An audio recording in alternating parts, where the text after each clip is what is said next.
You know who it is, the horror flick, Digger Ditch, Super 6, Big Mitch. And I'm kicking in those with those three O's. And I'm bringing 28 101s because we Vegas sons. It's the Meadowlands. You in the metals, man. And you already know what it is. Hubba dub. You already know how I come. I'm on them things. You already know it. You sure can't hang. Nah, I'm just playing. Welcome to Vegas Chronicles with your man, Digger Dish, the horror flick from Super 6, Big Mitch. And today, just like any other day, we kick actual factuals. First off, congratulations to Vegas Chronicles, over 10,000 subscribers. Salutations to my audience, man. I did this brick by brick. I couldn't have did it without y'all, though. You know what I mean? So, to the ones that's been rocking with me, man, I'm humbled, man, and continue to rock with me, man. And I'm going to continue to bring you these stories, you know what I'm saying, concerning Vegas or whatever the story may be. However I bring it, you know it's going to be bought. You already know how I get out. But salutations to Vegas Chronicles and 10,000 subscribers, man. We done it. Okay, today, I answer questions. And let me say this here. I didn't mention this before. I didn't know nothing about too much about Elmwood, and I remember Elmwood though. But they, came about, after I was really leaving the streets. And I remember them Elmwood dudes. They was the Elmwood villains or Elmwood something. But I remember them, the Elmwood dudes and the 28th Streets getting into it. I remember that over one of the 28s getting killed. I remember Elmwood, and I remember certain individuals that used to claim Elmwood. Elmwood was 60s, and I think it was a few Gersons up in there. Ain't no need to say no names. They know who they were. You know what I mean? But yeah, I remember Elmwood. But I don't know enough about them to expand on them. So what I do know about them. I know about that feud with 28. I think Vampire, or something like that. One of the cats put it in that chat. I remember that his name was Vampiro. A vampire got killed from 28th Street, and they was going back and forth with Elmwood. I remember that. But moving on. Somebody asked me, and I don't know if I did a video on this, and if I didn't, I am. The Who do the Gerson Park Kings men align themselves more with, Crips or Bloods? That's a good one. Hold on for a second. That's a good one. I got to open my Arizona for that one and take a sip.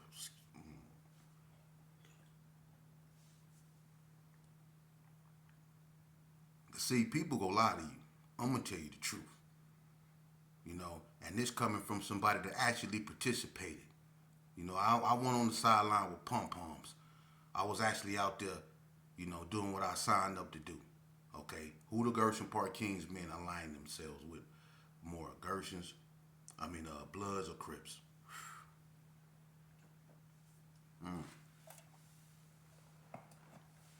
Let's get to it. Honestly, the Gerson Park Kings men in the beginning, you know, they were saying cuz. And that's a thing that, we get to arguing about back and forth with people, that cuz thing. But the Gersons were saying cuz just like the Vice Lords were saying blood. It had nothing to do with cripping. We knew nothing of cripping over there then. It was no cripping in Vegas. But the Gersons, when cripping came out, because they did used to say cuz, you know, they at first, especially in places like Elko. If you ever been to Elko, which is a youth center, you would have seen that, when Blood and Crippin came to Vegas, uh, the Gersons in the beginning, because of the word cuz, put them more on the Crip side, especially in places like in Elko. On the street, not so much, because the Gersons never really liked GQs.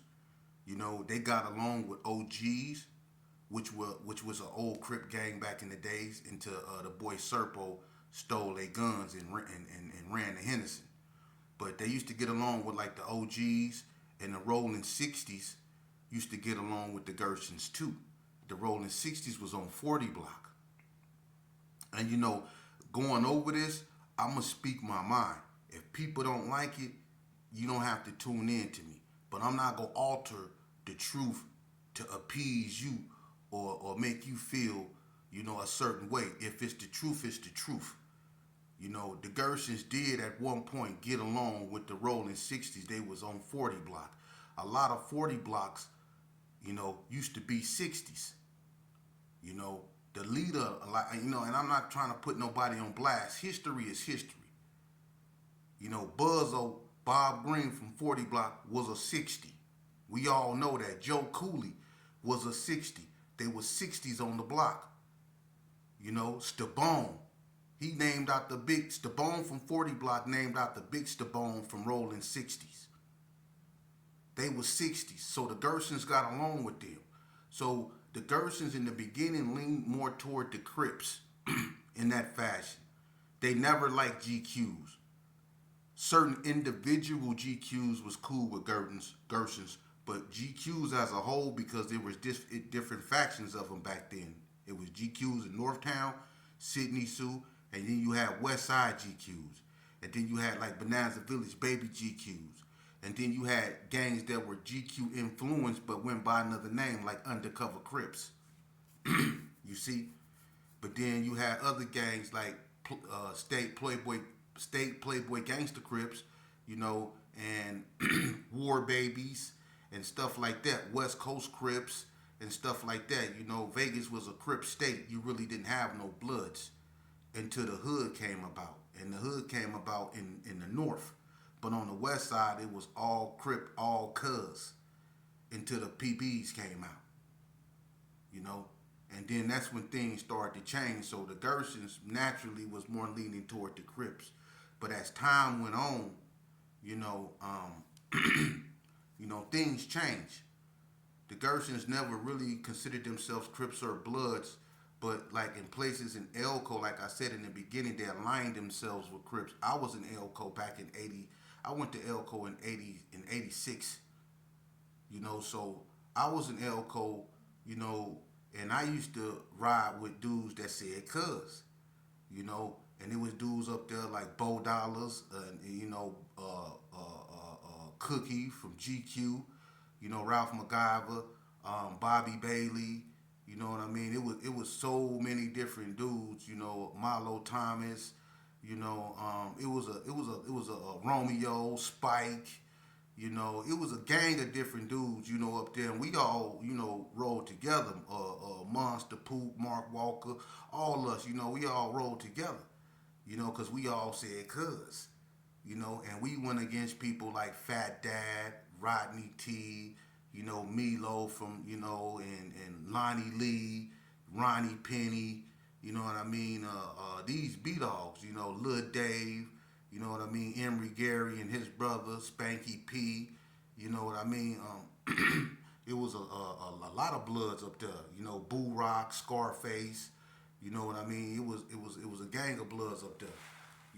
Tony Hickman, it was a gang of Blood. So it was Cuz and Blood, So back then the Gersons aligned themselves with the Crips, but as time went on, and due to certain situations, mine case in point, at the time of my crime, we were allies with Donna Streets, but after my situation and the Gersons and the Donnas went to war, the Gersons then became more aligned with the Bloods because it became a West Side versus Northtown thing. And in Northtown, there's only really one Blood gang, and that's the Hood. Everything else was Crips. And everything on the West Side, is basically Gersons and, Bloods. Burgundy Square, Paru, Playboy, West Coast Bloods. You got the Gerson, you got 40 Block, you know what I mean? You got the Brownies, you got Carry Arms, you got Vegas Hikes, but you also got places like Valley View, you got Del Montico and stuff like that, but them was the main gangs over there, you know what I mean? So the Gerson, when it became West Side versus Northtown, they aligned themselves with the Bloods, and that really started in the penitentiary, and it had to do with you know, Gersons and Bloods coming together against the California guys, you know, and that's how that was brought forth, you know. But anyway, the Gersons as a whole never considered themselves Bloods or Crips. They was always Gersons. They always had their own identity, you know. They would have been like, I tell everybody, the Gersons would have been more like, you know, what people consider the Hoovers are in California. You know, they weren't Crips or Bloods, you know. So, and that's the truth. Don't let nobody tell you anything other than that. The Gersons was never considered. Well, they never considered themselves Bloods or Crips. They was always Gersons or Kingsmen's or Killers or Ace of Spades or Associates or whatever. They had their own identity. They never wore blue and they never wore red. You know, so the Gerson always had his own identity. You know, so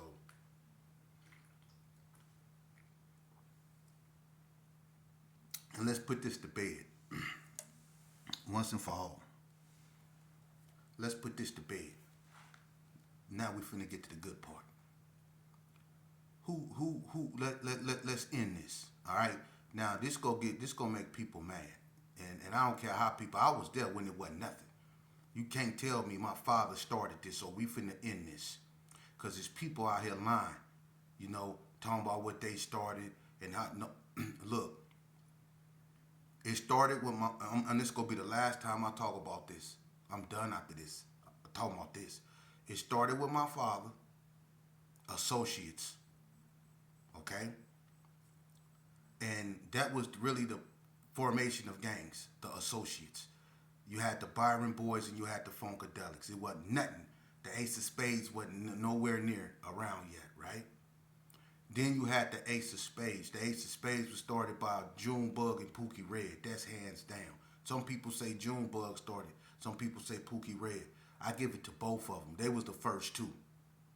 I was there. I remember them. They was the first two. Junebug and Pookie Red was started Ace of Spades. So that goes to them. All right?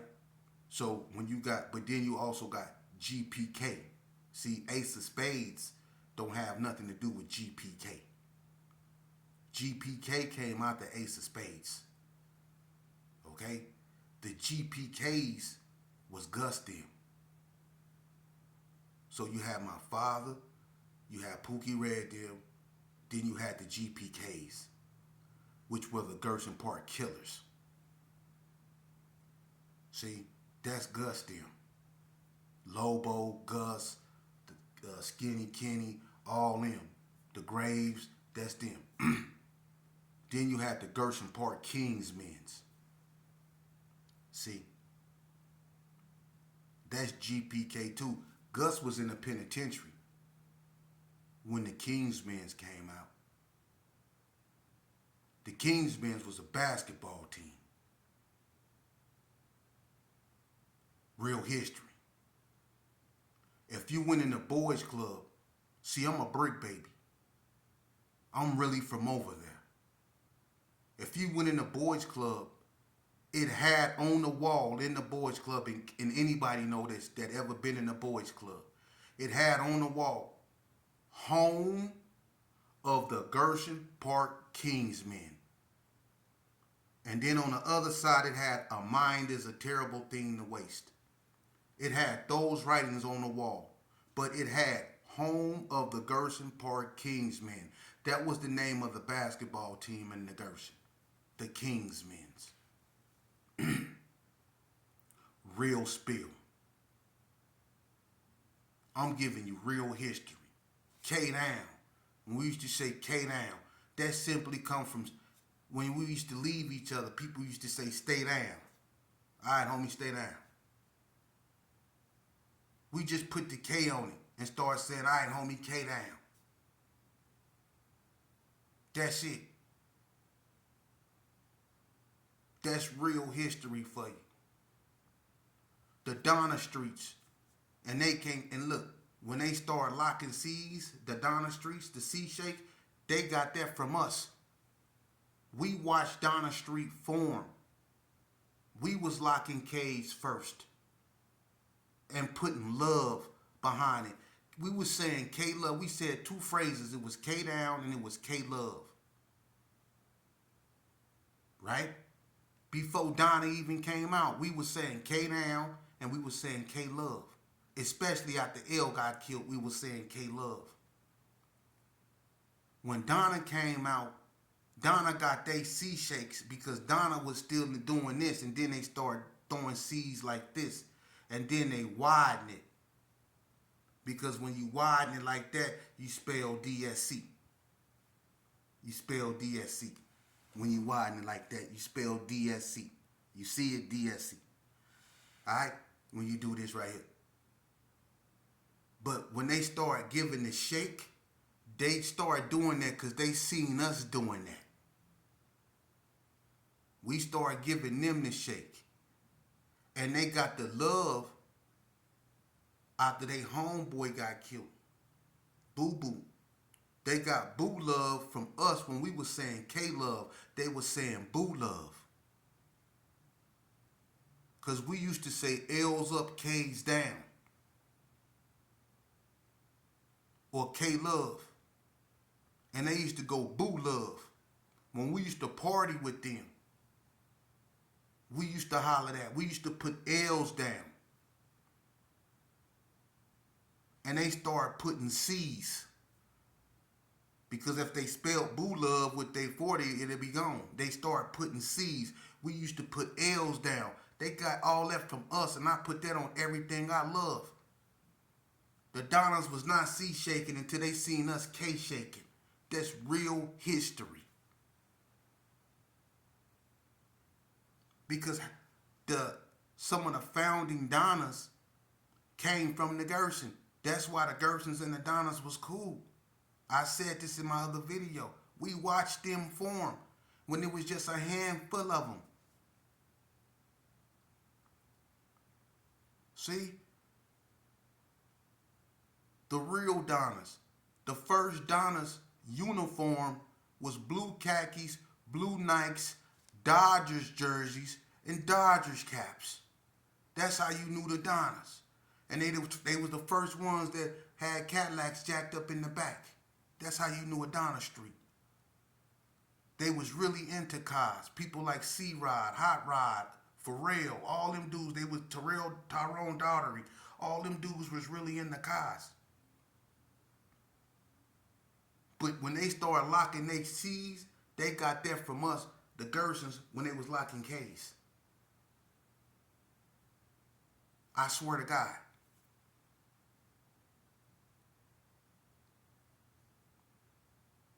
But I'm gonna be honest with you. And this way it get good too. It's all garbage. It's a lie. Ain't no love. Ain't none of that. And I don't even got to get into that. Y'all see that for y'all self. Ain't no love. When people sit back now and they think of their enemy, I promise you, sit back now and think about somebody you really don't like, or somebody you really don't stand, somebody you really can't stand, or somebody you really don't trust, and watch you sit back and you think about your own homeboy. See? Think about somebody you really don't trust, or somebody that really did you wrong or stabbed you in the back. Really sit back there and think. And watch 9 times out of 10 it be one of your own homeboys. Am I lying? It's something else, man. It's something else. And Vegas ain't used to be like this. Vegas did not used to be like this. It didn't. We had our issues. We did what we did. But Vegas kept its identity. Now you got youngsters running around here calling themselves 400 block this and other stuff. And this is not Vegas, man. It's not. And then when you go in the penitentiary system, this the funny part. When you go in the penitentiary, when I first went to prison, and prison is something no one should have to go. You know, it's sad that, and this is what I learned in prison. This is one of the things I learned. I watched so many people go to prison or come to prison and then get their education and everything that they needed to be successful in society.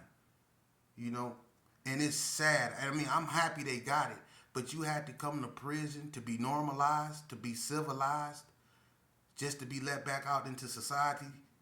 Why couldn't you get all that out there if you spent the time going to school and educating yourself like you did in prison and working and getting up every day like you did in prison to earn what? $15 a month they was paying you, you know, in the kitchen and stuff like that, unless you work in PI. But look at the crumbs that they was paying you in prison, but you get up religiously every day to go to work to do that. Why you couldn't do that on the street? You wouldn't have had time to get in trouble. You wouldn't have had time to kick it with the homies. You wouldn't have had time to get involved in the foolishness that you got caught up in if you focused the same way you did in prison on the street. See? Prison really teaches you a lot, and that's sad that people really have to go to prison to find out that they homeboys ain't they homeboys. For real. When you go to prison, you really get to see people real nature. Dudes you thought were stumped down killers turn out to be rotten. You know? And then when you start to see things for what it is and you say, you know what, okay, I'm not going to even fight with it. It's like this, so I'm going to get myself together and I'm going to move on. When you try to do that, then they really turn on you.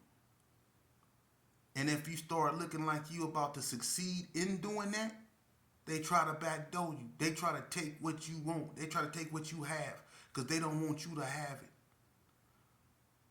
You know, because they don't got the self-esteem. They don't got the self-image to go out there and get it for themselves, so they hate on you.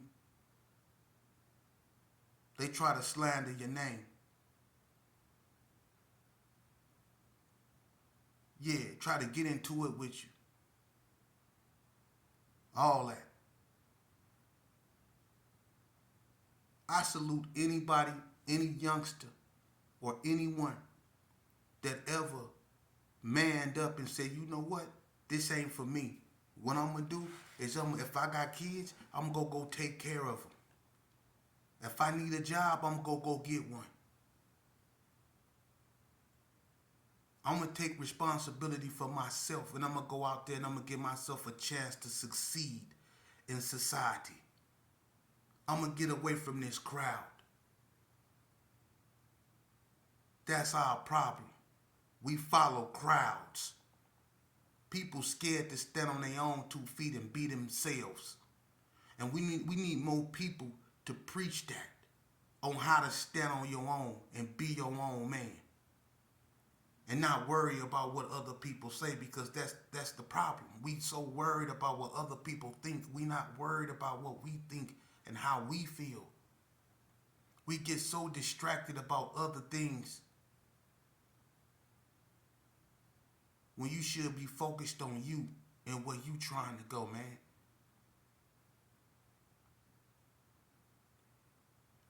Listen, man.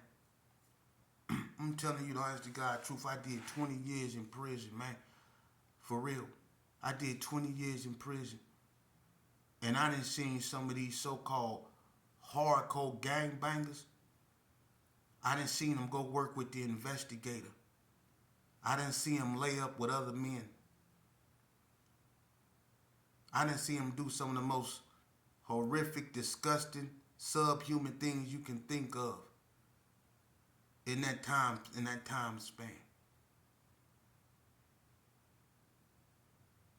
So what I'm telling you from experience. God left me here. And it ain't because I'm special. All my childhood friends, they're gone. My generation is basically wiped out, gone. But God left me here to tell you, for real, and all I need to do is get to one of you. If I can get to one of you, if I can get one of your attention and plant a seed, I done my job. It takes only a seed to grow Amazon.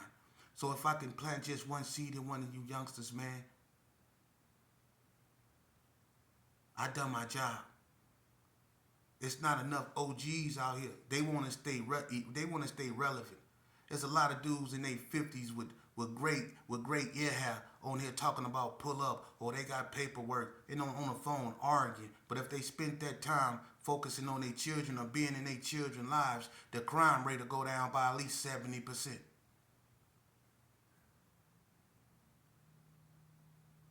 They too focused on trying to fit in a pair of jeans they know darn well they can't fit in. They want to stay young with about 4 dreads in their hair and they trying to put them in a ponytail. That's what they out here doing. Instead of focusing on their children. But when something unfortunate happened to them, then now they on the they want to play victim.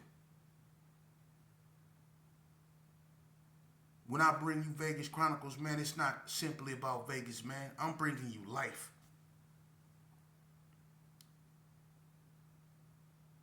People don't focus on that enough. A lot of these podcasters, man, y'all see them for what they are. They need fancy doo-wops and all that, man. They need that.